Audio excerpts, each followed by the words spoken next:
Hi friends, എല്ലാവർക്കും നമസ്കാരം. ഞാൻ കൃഷ്ണ. അപ്പോൾ എല്ലാവരും പുതുവർഷമൊക്കെ ആഘോഷിക്കാൻ റെഡി ആയിട്ട് ഇരിക്കുകയാണല്ലേ. അപ്പം നമ്മൾ ഈ 2020 ലാസ്റ്റ് മൊമെന്റ്സിലെത്തി ഇങ്ങനെ നിൽക്കുകയാണ്. 2020 കുറച്ച് പ്രശ്നങ്ങളൊക്കെ ഉള്ള ഒരു വർഷമായിരുന്നു. അതൊന്നും സാരമില്ല. ഈ വർഷത്തെ പ്രശ്നങ്ങളൊക്കെ ഈ വർഷത്തോടെ തന്നെ തീരട്ടെ എന്ന് നമുക്ക് പ്രാർത്ഥിക്കാം. അപ്പോൾ അടുത്ത വർഷം 2021 എല്ലാവർക്കും ഐശ്വര്യത്തിന്റെയും സമൃദ്ധിയുടെയും അതുപോലെ സമാധാനത്തിന്റെ ഒക്കെ വർഷമാവട്ടെ എന്ന് ഞാൻ ആശംസിക്കുന്നു. എല്ലാവർക്കും ഹാപ്പി ന്യൂ ഇയർ. അപ്പോൾ ഇന്ന് ഞാനൊരു പുതിയ റെസിപ്പി ആയിട്ടാണ് വന്നിട്ടുള്ളത്. അതുകൂടി കണ്ടിട്ട് നമുക്ക് ന്യൂ ഇയർ ആഘോഷിക്കാം. വീഡിയോ കാണാം.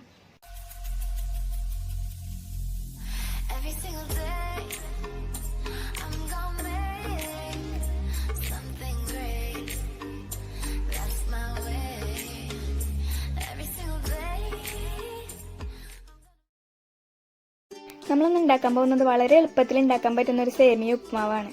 അതിനായിട്ട് ഞാനിവിടെ എടുത്തിട്ടുള്ളത് 150 ഗ്രാമിന്റെ ഒരു സേമിയ പാക്കറ്റ് എടുത്തിട്ടുണ്ട്.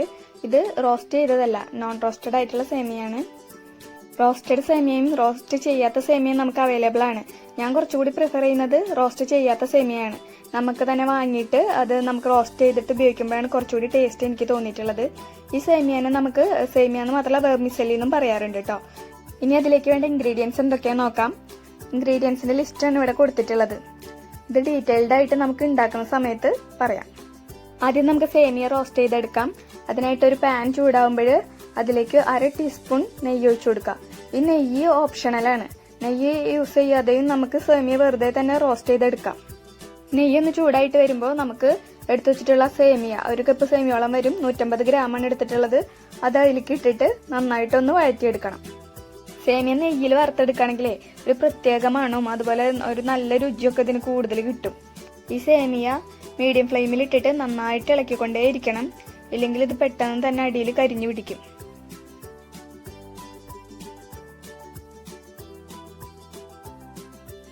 സേമിയയുടെ കളറൊക്കെ ചേഞ്ച് ചെയ്തു, ഒരു ഗോൾഡൻ ബ്രൗൺ കളറായിട്ട് വന്നിട്ടുണ്ട്. ഇപ്പോൾ സേമിയ നന്നായി റോസ്റ്റായി കണ്ടില്ലേ. ഇനി നമുക്കിത് മാറ്റി വയ്ക്കാം.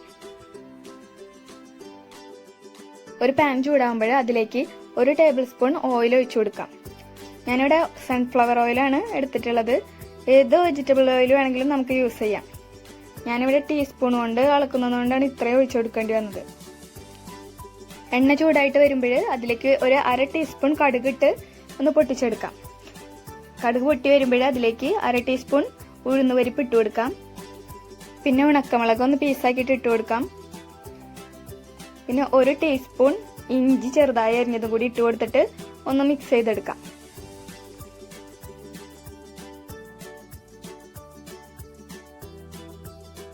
ഇനി അതിലേക്ക് കുറച്ച് വേപ്പില ചേർത്ത് കൊടുക്കാം. പിന്നെ അരിഞ്ഞു വെച്ചിട്ടുള്ള പച്ചമുളകും കൂടി ചേർത്ത് കൊടുക്കാം. എന്നിട്ട് നന്നായിട്ടൊന്ന് വഴറ്റിയെടുക്കാം.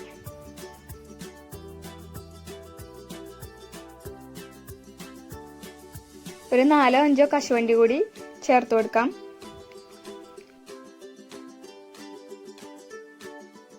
ഇനി അരിഞ്ഞു വെച്ചിട്ടുള്ള സവാള കൂടി ചേർത്ത് കൊടുക്കാം. ഇത് ഒരു വലിയ സവാള കൊത്തി അരിഞ്ഞെടുത്തിട്ടുള്ളതാണ്. അതുകൂടി ചേർത്ത് കൊടുത്തിട്ട് എല്ലാം കൂടി ഒന്ന് നന്നായിട്ട് വഴറ്റിയെടുക്കണം.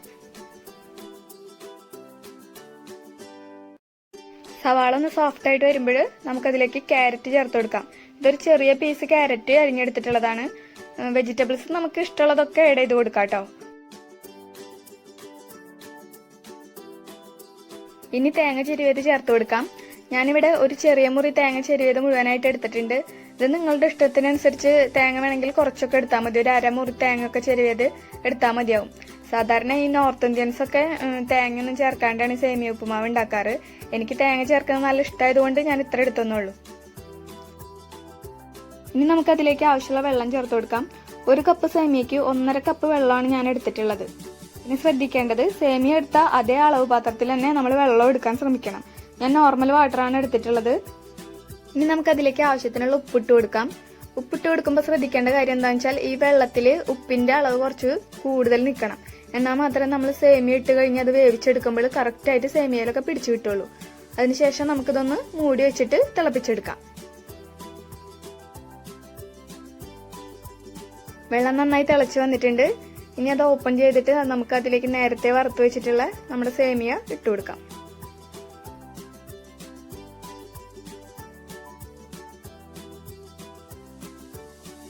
ഇനി നന്നായി ഒന്ന് മിക്സ് ചെയ്തെടുക്കണം. ശരിക്കും 1 കപ്പ് സേമിയയ്ക്ക് ഒരു 1.25 കപ്പ് വെള്ളം മതിയാവും. പിന്നെ നമ്മളിവിടെ എടുക്കുന്ന സംഭവങ്ങളുടെ ക്വാണ്ടിറ്റി കൂടി നോക്കിയിട്ടാണ് ഞാനിവിടെ 1.5 കപ്പ് വെള്ളം എടുത്തിട്ടുള്ളത്. ഈ 1.5 കപ്പ് വെള്ളത്തിൽ എടുത്താൽ മാത്രമേ ഇത് ശരിക്കും ഒന്ന് വെന്ത് കിട്ടുള്ളൂ ഈ സേമിയ. പിന്നെ ഇത് അങ്ങനെ കുഴഞ്ഞൊന്നും പോവുകയില്ല. ഇനി ഒരു ലോ ടു മീഡിയം ഫ്ലെയിമിലിട്ടിട്ട് ഈ വെള്ളമൊക്കെ ഒന്ന് നന്നായിട്ട് വറ്റിച്ചെടുക്കണം. ഇനി ഇങ്ങനെ തുറന്ന് വേവിച്ചെടുത്താൽ മതിയാവും, മൂടി വെക്കേണ്ട കാര്യമൊന്നുമില്ല. മൂടി വെച്ച് കഴിഞ്ഞിട്ടുണ്ടെങ്കിലേ ഈ സേമിയൊക്കെ ഉണ്ടല്ലോ ചിലപ്പോൾ ഒന്ന് വല്ലാണ്ട് കുഴഞ്ഞു പോകും. കുട്ടികൾക്കും വലിയവർക്കൊക്കെ ഒരുപോലെ ഇഷ്ടപ്പെടുന്ന ഒരു ബ്രേക്ക്ഫാസ്റ്റ് ആയിട്ടാണിത്. അതുപോലെ കുട്ടികൾക്കൊക്കെ ടിഫിൻ ബോക്സിൽ നമുക്ക് കൊടുത്തയക്കാൻ പറ്റുന്ന ഒരു ഹെൽത്തി ഡിഷും കൂടിയാണ് ഈ സേമിയ ഉപ്പുമാവ്. അപ്പം നമ്മുടെ സേമിയൊക്കെ നന്നായി വെന്ത് കഴിഞ്ഞു. ഉപ്പുമാവ് ഇവിടെ റെഡി ആയിട്ടുണ്ട്. കണ്ടില്ലേ, നല്ല സോഫ്റ്റ് ആയിട്ടാണ് ഇരിക്കുന്നത്. ഒട്ടും തന്നെ സേമിയൊന്നും കുഴഞ്ഞു പോയിട്ടില്ല. അപ്പോൾ എല്ലാവരും ഒന്ന് ട്രൈ ചെയ്ത് നോക്കണം. ഇത് വളരെ പെട്ടെന്ന് തന്നെ നമുക്ക് ഉണ്ടാക്കിയെടുക്കാൻ പറ്റുന്ന ഒരു ഡിഷാണ്. അതുപോലെ പച്ചക്കറികളൊന്നും ഉണ്ടാവണം നിർബന്ധമില്ല. ഈ സേമിയ ജസ്റ്റ് ഉള്ളിയൊക്കെ വെച്ചിട്ട് തന്നെ ഉണ്ടാക്കിയെടുത്താലും നല്ല ടേസ്റ്റ് ആയിരിക്കും. പിന്നെ കഴിക്കുമ്പോഴും ചൂടോടെ തന്നെ കഴിക്കാൻ ശ്രമിക്കുക. കാരണം തണുത്ത് കഴിഞ്ഞിട്ടുണ്ടെങ്കിൽ ചിലപ്പോൾ നമ്മൾ ആ വിചാരിക്കുന്ന ടേസ്റ്റ് അതിന് കിട്ടാൻ ചാൻസ് ഇല്ല. നിങ്ങൾക്ക് എൻ്റെ വീഡിയോ ഇഷ്ടമായെങ്കിൽ ലൈക്ക് ചെയ്യണം. നിങ്ങളുടെ അഭിപ്രായങ്ങൾ കമൻറ്റിലൂടെ അറിയിക്കണം. പിന്നെ കൂട്ടുകാർക്കൊക്കെ ഒന്ന് ഷെയർ ചെയ്ത് കൊടുക്കണേ. ഞാൻ അടുത്ത വീഡിയോ അപ്ലോഡ് ചെയ്യുമ്പോൾ നോട്ടിഫിക്കേഷൻ വരാനായി ചാനൽ സബ്സ്ക്രൈബ് ചെയ്ത ശേഷം ആ ബെൽ ബട്ടണും കൂടി ഒന്ന് അമർത്തിയേക്കുക. അടുത്ത വീഡിയോയിൽ വീണ്ടും കാണാം. താങ്ക്